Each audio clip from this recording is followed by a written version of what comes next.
जय संतोषी माता। शुक्रवार के पावन दिन यदि आप भी संतोषी माता का व्रत रखते हैं या माता की कथा सुनते हैं तो श्रद्धा से माता का स्मरण करके इस कथा को अवश्य सुनें। कहते हैं सच्चे मन से की गई भक्ति कभी व्यर्थ नहीं जाती। संतोषी माता अपने भक्तों के दुख हरती हैं और उनके जीवन में सुख, शांति और समृद्धि का प्रकाश भर देती हैं। तो आइए श्रद्धा और विश्वास के साथ सुनते हैं संतोषी माता की पावन व्रत कथा। एक समय की बात है, एक गांव में एक वृद्धा अपने 7 पुत्रों के साथ रहती थी। उसके 6 पुत्र कमाने वाले थे और 7वां पुत्र बहुत भोला भाला था। वृद्धा अपने 6 बड़े पुत्रों से बहुत प्रेम करती थी। वो उनके लिए बड़े प्रेम से भोजन बनाती और उन्हें स्वादिष्ट पकवान खिलाती।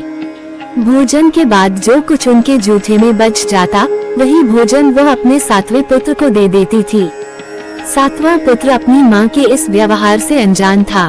उसे लगता था कि उसकी माँ उससे भी उतना ही प्रेम करती है जितना अपने दूसरे पुत्रों से। एक दिन उसने अपनी पत्नी से कहा, देखो मेरी माँ मुझसे कितना प्रेम करती हैं।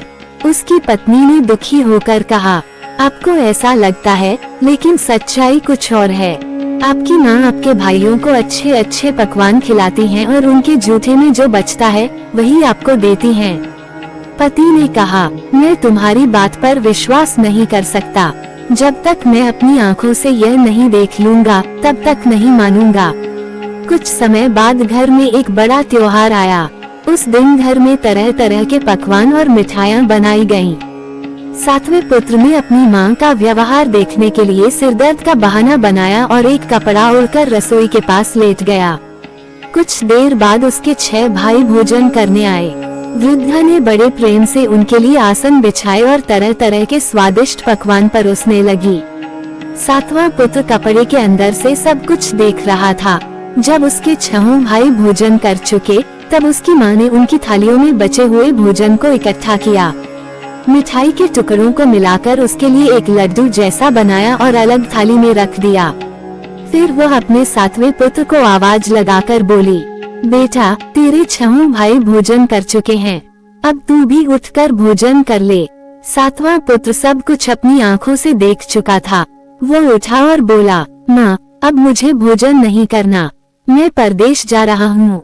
माँ ने पूछा, इतनी जल्दी क्यों, कल चले जाना। वह बोला, नहीं माँ अब मैं आज ही जाऊंगा। ये कहकर वह घर से निकल पड़ा। चलते चलते उसे अपनी पत्नी की याद आई। उसकी पत्नी गौशाला में काम कर रही थी। वो उसके पास गया और बोला, मैं परदेश जा रहा हूँ, तुम यहाँ संतोष से रहना। पत्नी ने कहा, आप जाइए लेकिन जाते समय अपनी कोई निशानी मुझे दे दीजिए ताकि उसे देखकर मैं आपको याद कर सकूं। पति ने अपनी अंगूठी उतारकर उसे दे दी और कहा, तुम भी मुझे अपनी कोई निशानी दे दो। पत्नी के पास देने के लिए कुछ नहीं था। उसके हाथ में गोबर लगा हुआ था। उसने अपने पति की पीठ पर गोबर के हाथ की छाप लगा दी और कहा, मेरे पास आपको देने के लिए यही निशानी है। पति अपनी पत्नी की निशानी लेकर परदेश की ओर चल पड़ा। कई दिनों की यात्रा के बाद वह एक नगर में पहुंचा। वहाँ एक साहूकार की बड़ी दुकान थी। उसने साहूकार से कहा, सेठ जी मुझे काम की आवश्यकता है, यदि आप मुझे काम पर रख ले तो मैं पूरी मेहनत से काम करूँगा। साहूकार को भी एक मेहनती व्यक्ति की आवश्यकता थी। उसने उसे अपने यहाँ काम पर रख लिया। वो युवक सुबह से रात तक पूरी ईमानदारी और मेहनत से काम करने लगा। कुछ ही समय में उसने दुकान का लेन देन, हिसाब किताब और व्यापार की सारी जिम्मेदारी संभाल ली। साहूकार उसकी मेहनत और ईमानदारी से बहुत प्रसन्न हुआ और उसे व्यापार में हिस्सेदार बना लिया। धीरे धीरे वह युवक बहुत धनवान हो गया और नगर में उसका नाम एक बड़े सेठ के रूप में होने लगा।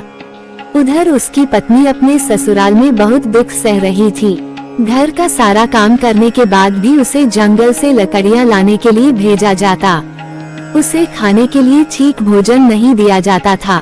कभी भूसी की रोटी और कभी टूटे हुए नारियल में पानी देकर उसे गुजारा करना पड़ता। लेकिन वह स्त्री अपने दुखों से टूटने के बजाय भगवान पर विश्वास रखती थी। एक दिन वह जंगल से लकड़ियाँ लेने जा रही थी।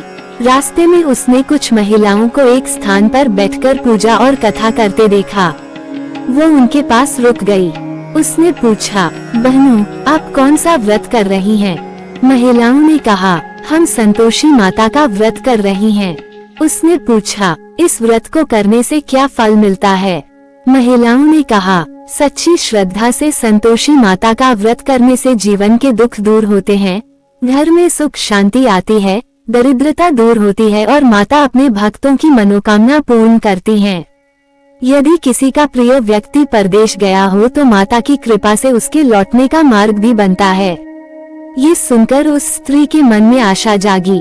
उसने हाथ जोड़कर कहा, मुझे भी संतोषी माता के व्रत की विधि बताइए। महिलाओं ने उसे व्रत की विधि बताई। उसने उसी दिन लकड़ियां बेचकर प्राप्त धन से गुड़ और चना खरीदा और संतोषी माता की पूजा करने का संकल्प लिया। वह माता के मंदिर में पहुंची और हाथ जोड़कर बोली, हे मां संतोषी, मैं अज्ञानी हूँ। मुझे व्रत के नियमों का पूरा ज्ञान नहीं है। मैं बहुत दुखी हूँ। माता, मैं आपकी शरण में आई हूँ। मेरे दुख दूर कीजिए और मेरे पति को मेरे पास वापस भेज दीजिए। माता उसकी सच्ची श्रद्धा देखकर प्रसन्न हुई। अगले शुक्रवार उसने माता का व्रत किया। व्रत के बाद उसे अपने पति की ओर से धन प्राप्त हुआ। ये देखकर वह माता के मंदिर में गई और रोते हुए बोली, माँ, मुझे धन नहीं चाहिए, मुझे तो अपने पति के दर्शन चाहिए। मैं बस उन्हें अपने पास वापस चाहती हूँ। माता ने कहा, बेटी, चिंता मत कर, तुम्हारा पति शीघ्र ही तुम्हारे पास आएगा। उसी रात संतोषी माता ने उसके पति को स्वप्न में दर्शन दिए। माता ने कहा, तुम्हारी पत्नी तुम्हारी प्रतीक्षा कर रही है। वो बहुत दुख सह रही है। अब तुम अपने घर लौट जाओ। पति ने कहा, माता, मैं घर कैसे जाऊं? मेरे व्यापार का बहुत सारा हिसाब किताब बाकी है। माता ने कहा, तुम मेरी बात मानो। सुबह स्नान करके मेरा स्मरण करो, दीपक जलाकर मुझे प्रणाम करो और अपनी दुकान पर जाकर बैठ जाओ। तुम्हारा सारा हिसाब अपने आप पूरा हो जाएगा। सुबह वह उठकर स्नान करने के बाद संतोषी माता का स्मरण करके दीपक जलाया और दुकान पर जाकर बैठ गया। कुछ ही समय में जिन लोगों से पैसा लेना था वे अपना पैसा चुकाने लगे। जिन लोगों को पैसा देना था वे भी अपना हिसाब पूरा करने लगे। गोदाम में रखा हुआ सामान भी तेजी से बिक गया। शाम तक उसके पास काफी धन इकट्ठा हो गया। उसे समझ आ गया कि यह सब संतोषी माता की कृपा है। वह माता को प्रणाम करके तुरंत अपने घर के लिए निकल पड़ा। उधर उसकी पत्नी जंगल से लकड़ियां लेकर लौट रही थी। रास्ते में वह संतोषी माता के मंदिर के पास बैठकर विश्राम करने लगी। तभी उसे दूर से धूल उड़ती दिखाई दी। उसने माता से पूछा, माँ, ये धूल क्यों उड़ रही है? माता ने कहा, बेटी, तुम्हारा पति तुम्हारे पास लौट रहा है। वो बहुत प्रसन्न हुई। माता ने कहा, तुम लकड़ियों के 3 गट्ठर बना लो। एक नदी के किनारे रख देना, दूसरा मेरे मंदिर के पास रख देना और तीसरा अपने सिर पर रखकर घर ले जाना। उसने माता की बात मानी। उधर उसका पति जब वहाँ से गुजर रहा था तो उसने लकड़ियाँ देखी। उसके मन में विचार आया कि वो कुछ देर वहीं रुककर भोजन बना ले और विश्राम करके घर जाए। इस प्रकार माता ने दोनों का मिलन करा दिया। जब पत्नी लकड़ियों का गट्ठर लेकर घर पहुंची तो उसने अपनी सास से कहा, सासू माँ, मैं लकड़ियाँ ले आई हूँ। मुझे भूसी की रोटी और टूटे नारियल में पानी दे दीजिए। ये सुनकर सास ने कहा, तू ऐसी बातें क्यों कर रही है? तेरा पति घर आया है। इतने में उसका पति बाहर आ गया। पत्नी ने तुरंत अपने पति को अपनी अंगूठी दिखाई। अंगूठी देखते ही पति ने उसे पहचान लिया। उसने अपनी माँ से पूछा, माँ, ये कौन है? माँ ने झूठ बोलते हुए कहा, ये तेरी पत्नी है। इतने वर्षों से गांव में इधर उधर घूमती रहती है और कोई काम नहीं करती। पति अपनी पत्नी की हालत देखकर बहुत दुखी हुआ। उसने अपनी माँ से कहा, माँ, मुझे दूसरे घर की चाबी दे दीजिए। मैं अपनी पत्नी के साथ अलग रहूंगा। माँ ने चाबी दे दी। पति अपनी पत्नी के साथ दूसरे घर में रहने लगा। धीरे धीरे उस घर में सुख और समृद्धि आने लगी। कुछ समय बाद शुक्रवार आया। पत्नी ने अपने पति से कहा, मैंने संतोषी माता का व्रत किया है। अब मैं माता के व्रत का उद्यापन करना चाहती हूँ। पति ने कहा, तुम श्रद्धा से उद्यापन करो। उसने परिवार के बच्चों को भोजन कराने की तैयारी की। जेठानी ने अपने बच्चों को सिखा दिया कि भोजन करने के बाद खटाई मांगना।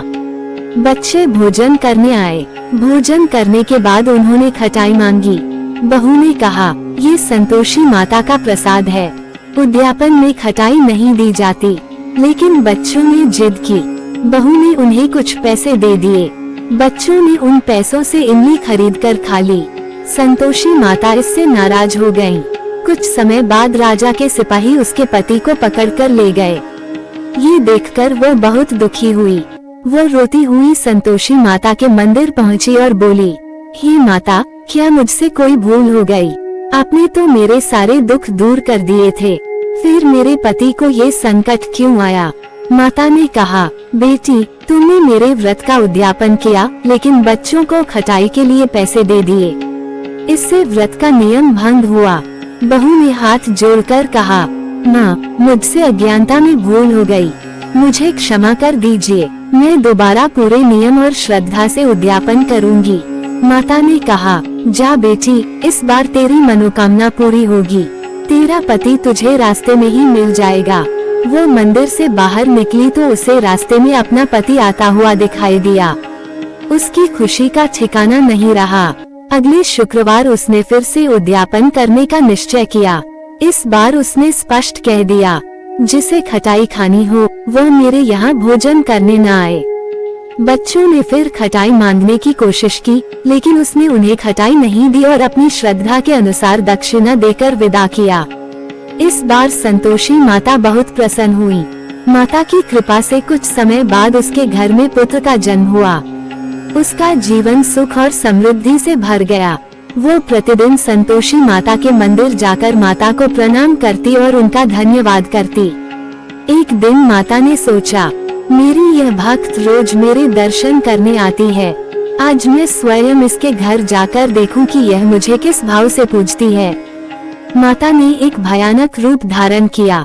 उनके चेहरे पर गुड़ और गुड़ की चाशनी लगी थी और मक्खियां भिनभिना रही थीं।